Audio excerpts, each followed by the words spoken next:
Demain. Ouais. Demain. Ouais. Demain, il faudrait. Ouais, je sais. Demain, il faudrait aller manger sur ma mère. Ouais, je sais. Ça m'écoeure. Pensez que j'ai le goût d'y aller, moi. Ben, si t'as pas le goût, toi non plus, on ira pas, sacrement. Léopold, veux-tu d'autres café?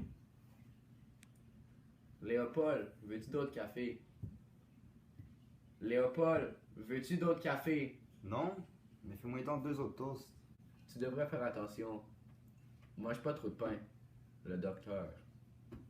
Laisse faire le docteur, c'est bolac. Fais-moi donc 2 autres toasts. Laisse-les pas brûler. Je les veux juste dorés.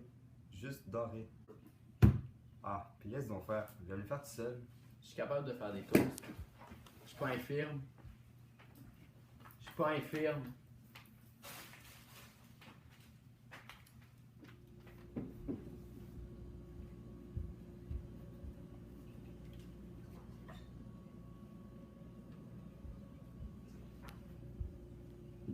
Je pense que je vais en prendre du café. S'il est pas trop frais. Il était déjà pas trop chaud tout à l'heure. Pourquoi t'es pas resté couché? C'est samedi. Tu m'as réveillé quand tu t'es levé un matin. Ah, je pensais pas. J'ai pourtant fait attention. Tu m'as réveillé quand t'as sorti du lit en courant, Marie-Louise. Et tu te rendu ton concert dans les toilettes. Aie pas peur que t'aies pas fermé la porte pour que tout le monde t'entende comme le faut, hein.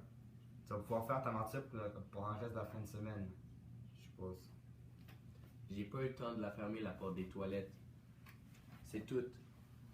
J'ai été obligé de courir. J'ai juste pas eu le temps de la fermer, la porte. Mais voyons donc, tu devrais sentir que t'es prête malade, d'être te lever avant. On entend parler toute la fin de semaine. Ça va être la première chose que tu vas dire à ta mère demain. Les œufs dans graisse de bine pour faire plus pitié.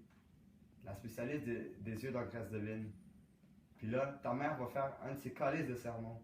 Je t'avertis, si ta mère me fait un autre de ses calices de sermons, je l'étouffe. Go. J'ai le droit d'être malade, non? J'ai le droit d'être malade, moi aussi. Quand même que j'aurais fait un petit peu de bruit. C'était de te rendormir. Si tu te sens sacre autant que je sois malade. J'ai pas dit que je m'en sacrais. Quand t'es malade, t'es bien pire que. Tu te lèves pas pantoute, tu restes tout écartillé, tu cries comme un perdu, puis tu renvoies partout dans ton lit, comme un cochon. Ma mère a raison de te faire le serment. T'es comme un enfant. Oui, quand ça me prend tout d'un coup. J'ai pas le temps de rien faire. Maudit menteur, t'aimes ça te faire plaindre, puis tu restes dans ton jus jusqu'à temps que je te nettoie. Je t'ai pas marié pour ramasser ton voyage de bière, Léopold. Tu vas pas marier pour grand chose d'autre non plus. Alors, l'extrait qu'on a décidé de vous présenter, c'est le premier extrait du roman, au tout début de l'histoire, quand Marie-Louise et Léopold sont en train de déjeuner dans la cuisine. Avant les années 1960, au Québec, la religion catholique prenait une très grande importance dans la vie des Québécois. Ils s'occupaient de l'éducation, la religion, et c'est eux qui décidaient qu'est-ce qu'on avait le droit de voir ou pas le droit. C'est eux qui s'occupaient de dire qu'est-ce qui était bien ou mal. Alors, à cause de ça, le Québec a pris un très gros retard sur le reste du monde. À partir de 1960, un événement a changé. On appelle ça la Révolution tranquille. À partir de ce moment-là, les Québécois ont décidé de se séparer de la religion.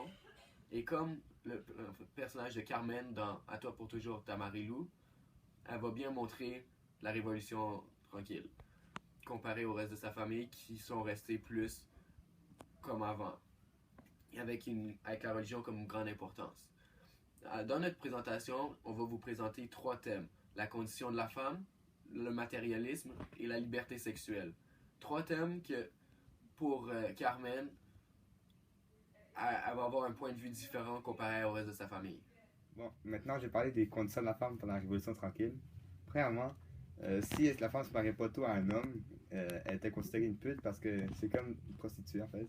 Parce que c'est comme si elle se baladait la nuit avec son mari, alors c'est une pute, prostituée.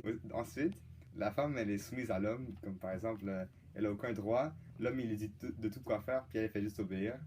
La femme ne travaille pas, elle reste à la maison pour garder les enfants, puis elle s'occupe de la maison, puis elle range tout ça, puis elle a aucune opinion.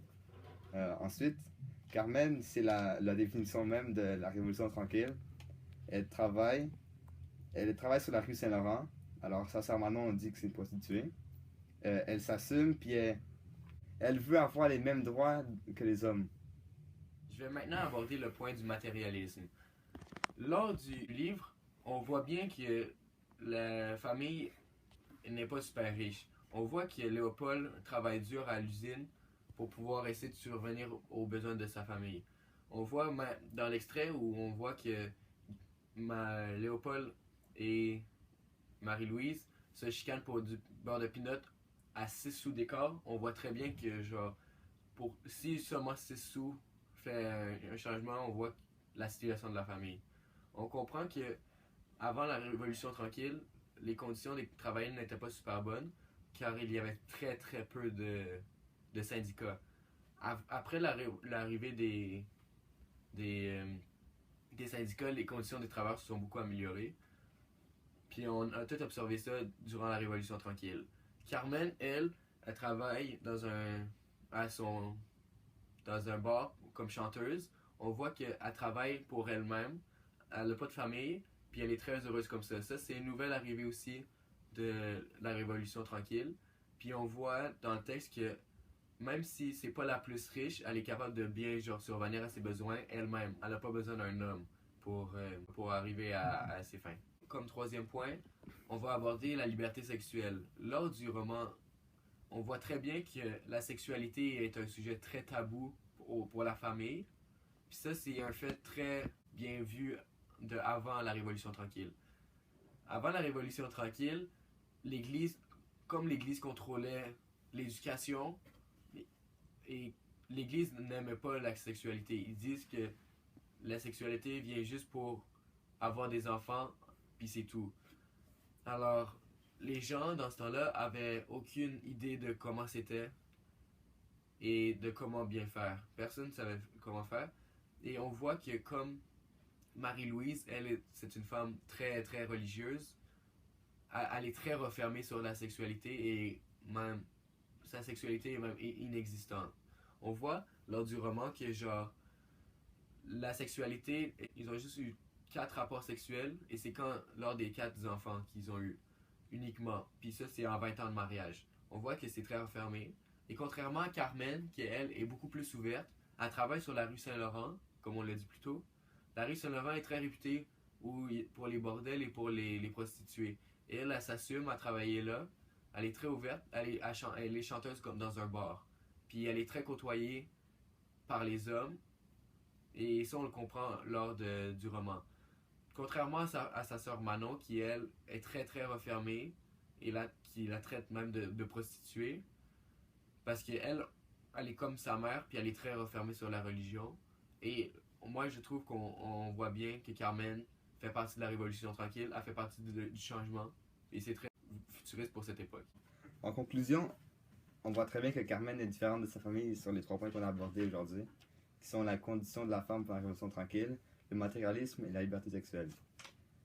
Carmen est très avant-gardiste comparé à sa famille parce qu'ils ont été coincés par la religion et ils sont tombés dans leur piège. Alors ils ne croient pas à ce que Carmen a dit. Et Manon, elle traite le plus possible Carmen pour qu'elle change d'idée et devienne comme eux, des coincés de la vie. Et en conclusion, croyez-vous que Carmen est une avant-gardiste ou qu'elle est une prostituée?